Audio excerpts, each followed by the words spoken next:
Hello students, তোমরা দেখছো প্রকৃতি এডুকেশন খুঁটিনাটিতে ক্লাস 6-এর ইতিহাস 4th অধ্যায় থেকে প্রশ্ন উত্তর 2 অথবা 3 নাম্বারের।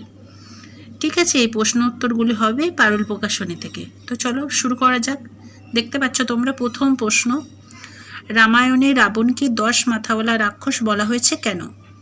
উত্তর হবে রামায়ণে রাবণ একজন অনার্য এবং যুদ্ধে পরাজিত রাজা, তাই রাবণকে ছোট করে দেখানোর জন্য তাকে 10 মাথাওয়ালা দস্যু বা রাক্ষস হিসেবে বর্ণনা করা হয়েছে। নেক্সট প্রশ্ন, ইন্দো ইউরোপীয় ভাষায় কথা বলা মানুষ কোথায় বাস করত বলে বেশিরভাগ ঐতিহাসিক মনে করেন? ইন্দো ইউরোপীয় ভাষায় কথা বলা মানুষ বেশিরভাগ বাস করত বলে কোথায় মনে করেন ঐতিহাসিকরা? উত্তর হবে বেশিরভাগ ঐতিহাসিক মনে করেন যে ইন্দো ইউরোপীয় ভাষায় কথা বলা মানুষ প্রথমে তৃণভূমি এলাকায় যাযাবর হিসেবে বাস করত, পরে তারা ইরানে ও ভারতে বাস করতে থাকে। রামায়ণের বিষয়বস্তু কি? উত্তর হলো ধর্মীয় দৃষ্টিকোণ অনুযায়ী রামায়ণ হলো প্রজাবৎসল নামক প্রথম থেকে বলছি, ধর্মীয় দৃষ্টিকোণ অনুযায়ী রামায়ণ হলো প্রজাবৎসল রাম দস্যু রাবণের সঙ্গে যুদ্ধ করে কিভাবে স্ত্রী সীতাকে উদ্ধার করেছিলেন তার কাহিনী। ইতিহাসের দিক থেকে দক্ষিণ ভারতের আর্য সভ্যতার বিস্তৃতি এবং আর্য ও অনার্যদের সংঘাত রামায়ণে বর্ণিত হয়েছে। 4 নম্বর প্রশ্ন,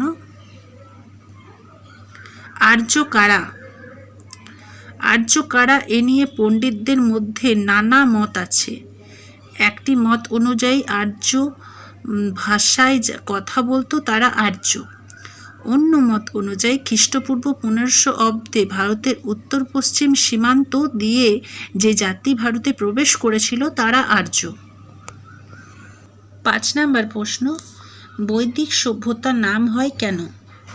উত্তর হবে বৈদিক সাহিত্য থেকে ভারতের আর্যদের বসতি বিস্তার ও জীবনযাত্রা সম্পর্কে জানা যায়, তাই এই সভ্যতার নাম হয় বৈদিক সভ্যতা। 6 নম্বর প্রশ্ন, বৈদিক সাহিত্যর কটি ভাগ কি কি?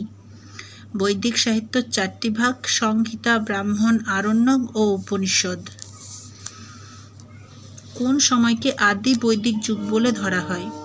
খ্রিস্টপূর্ব 1500 থেকে 1000 অব্দ সময়কে আদি বৈদিক যুগ বলে ধরা হয়। রাজ্য কি? পরবর্তী বৈদিক যুগে এগুলির নাম কিভাবে দেওয়া হতে থাকে? রাজা যে এলাকা শাসন করত তাকে বলা হতো রাজ্য।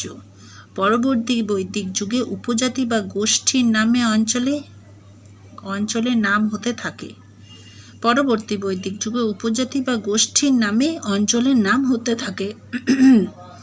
9 নম্বর প্রশ্ন, বৈদিক সমাজে কোন কোন খেলা জনপ্রিয় ছিল? বৈদিক যুগে পাশা খেলা বেশ জনপ্রিয় ছিল।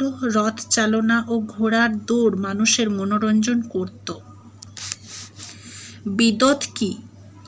ঋগ্বৈদিক যুগে একটি সমিতি বা প্রতিষ্ঠান ছিল বিদত। এখানে রাজা ও বিশেষ সদস্যরা যুদ্ধ করা ও যুদ্ধে প্রাপ্ত সম্পদের ভাগ বাটোয়ারা নিয়ে আলোচনা করত। বিদত হলো ঋগ্বৈদিক যুগে একটি সমিতি বা প্রতিষ্ঠান ছিল বিদত। এখানে রাজা ও বিশেষ সদস্যরা যুদ্ধ করা ও যুদ্ধে প্রাপ্ত সম্পদের ভাগ বাটোয়ারা নিয়ে আলোচনা করত। 11 নম্বর প্রশ্ন, পরবর্তী বৈদিক যুগে রাজা কি কি নামে পরিচিত হন? পরবর্তী বৈদিক যুগে রাজা ভূপতি অর্থাৎ জমির মালিক, মহীপতি অর্থাৎ পৃথিবীর রাজা, নৃপতি অর্থাৎ মানুষের রক্ষাকারী নামে পরিচিত হন। 12 নম্বর প্রশ্ন, বৈদিক যুগে কিসের মাধ্যমে ব্যবসা বাণিজ্য চলত? বৈদিক যুগে জিনিসপত্র বিনিময় করা হতো। এ যুগে মুদ্রার ব্যবহার ছিল বলে মনে হয় না, যদিও নিষ্ক বা শতমান মুদ্রার মতোই ব্যবহার করা হতো। 13 নম্বর প্রশ্ন, বৈদিক যুগে ব্রাহ্মণ ও ক্ষত্রিয়দের কাজ কি ছিল? উত্তর হবে বৈদিক যুগে ব্রাহ্মণরা পুজো, যজ্ঞ, বেদপাঠ করতেন, আর ক্ষত্রিয়দের কাজ ছিল যুদ্ধ করা ও সম্পদ লুট করা। এরা রাজা ও শাসকের দায়িত্ব পালন করতেন। বৈদিক যুগে ব্রাহ্মণদের কাজ ছিল পুজো করা, যজ্ঞ করা, বেদ পাঠ করা, এবং ক্ষত্রিয়দের কাজ হলো যুদ্ধ করা ও সম্পদ লুট করা। এরা রাজা ও শাসকদের দায়িত্ব পালন করতেন। 14 নম্বর প্রশ্ন, পরবর্তী বৈদিক যুগে শূদ্রদের কি অবস্থা হয়েছিল? উত্তর হবে পরবর্তী বৈদিক যুগে সবথেকে খারাপ অবস্থা হয়েছিল শূদ্রদের। পরবর্তী বৈদিক যুগে সবথেকে খারাপ অবস্থা হয়েছিল শূদ্রদের। তারা সামাজিক কোনো সুযোগ সুবিধা পেত না, সমাজে তাদের মর্যাদাও ছিল কম। শূদ্রদের সমাজে মর্যাদাও ছিল কম। প্রশ্ন আছে, পরবর্তী বৈদিক সমাজে কোন কাজে মেয়েরা যোগ দিত না? পরবর্তী বৈদিক সমাজে যুদ্ধ বা সভা ও সমিতির কাজে মেয়েরা যোগ দিত না। সভায় অংশ নিতে পারত বয়স্ক ব্যক্তিরা এবং সমিতিতে জনসাধারণ অংশ নিত। গোত্র কি? বৈদিক যুগে গবাদি পশু রাখার জায়গাকে বলা হতো গোত্র। গোত্র বৈদিক যুগে গবাদি পশু রাখার জায়গাকে বলা হতো গোত্র। তো স্টুডেন্টস, আজ এতগুলিই থাক, এবং ইতিহাসের কোন অধ্যায় থেকে তোমাদের প্রশ্ন উত্তর দরকার তা অবশ্যই কমেন্ট করে জানাবে। ওকে, এবার বলো ভিডিও কেমন লাগলো? ভিডিও ভালো লেগে থাকলে চ্যানেলটাকে তাড়াতাড়ি করে সাবস্ক্রাইব করে দাও। ওকে, টাটা।